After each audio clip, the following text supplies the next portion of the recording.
Rôle des femmes et jeunes filles politiques dans la décentralisation et le développement local, tel est le thème de l'Académie de formation des femmes et jeunes filles en leadership politique, organisée par le GF2D du 15 au 17 mai 2019 à Atekpamé, avec l'appui financier de la Fondation Hans Heidel. Le but poursuivi par le GF2D à travers cette section de formation est de contribuer au renforcement de la participation des femmes et jeunes filles dans le processus de décentralisation et de développement local de leur communauté.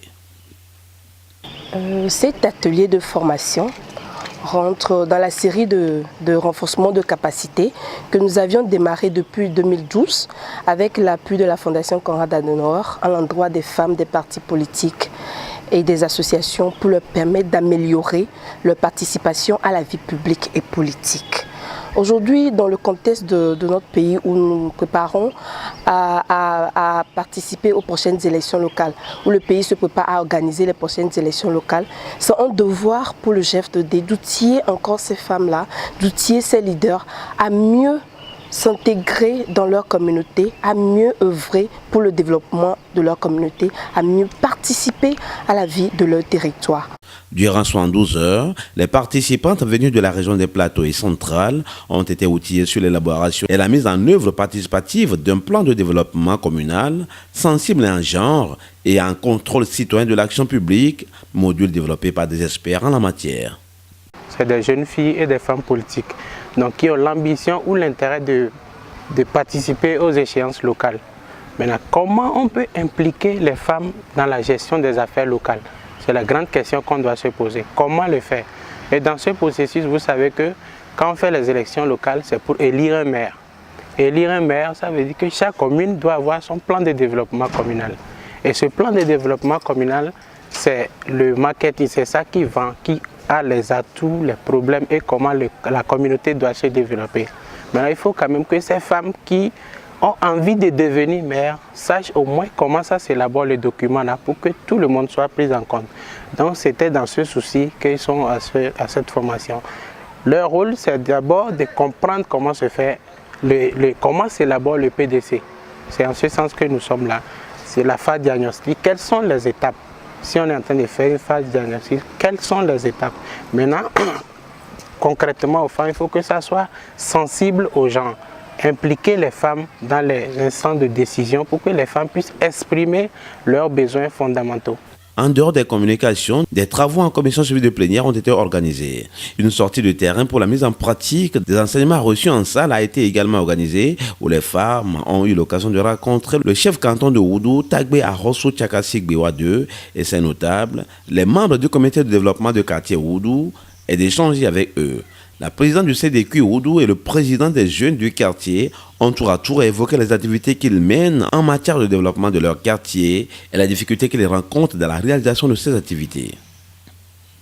Nous exprimons toute notre gratitude à la GF2D pour avoir choisi le canton de Oudou pour tester les outils qu'ils ont enseignés à toutes les participants à cet atelier.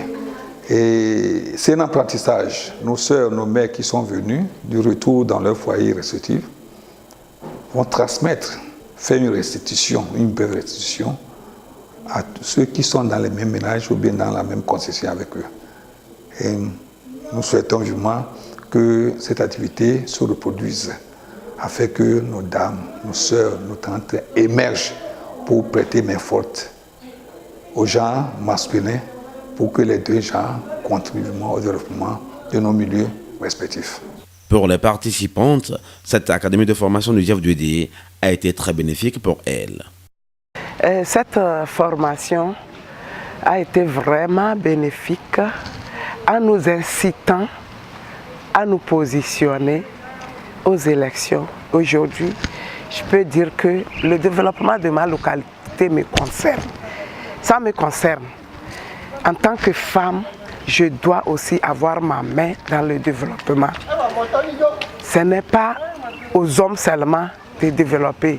La femme et l'homme, ensemble, nous pouvons développer notre localité.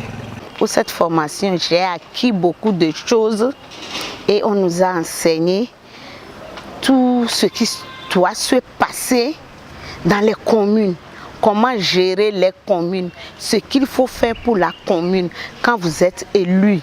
Avant d'être élu, qu'est-ce qu'on doit faire, comment on doit travailler le terrain pour être élu. Le développement ne se fait pas seul. Habituellement, les femmes se cachent toujours derrière les hommes, alors qu'on a besoin de nous pour la politique, pour faire développer notre pays.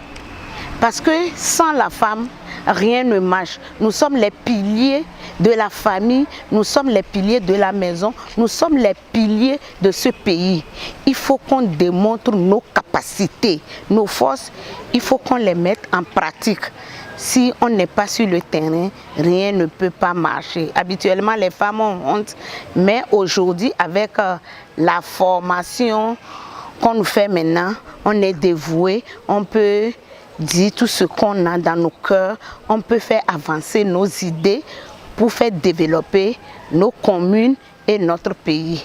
La cérémonie d'ouverture officielle de cet atelier a été présidée par le préfet de Logou, Edo Akakpo, en présence de Roland Konsana, représentant le président de la délégation spéciale de la commune d'Atakpamé, de Tagbe Awaso Tchakassi Gbewa 2, chef canton de Oudou, et de la coordinatrice du GF2D, Epiphanie Oume Eklou Kouevanou.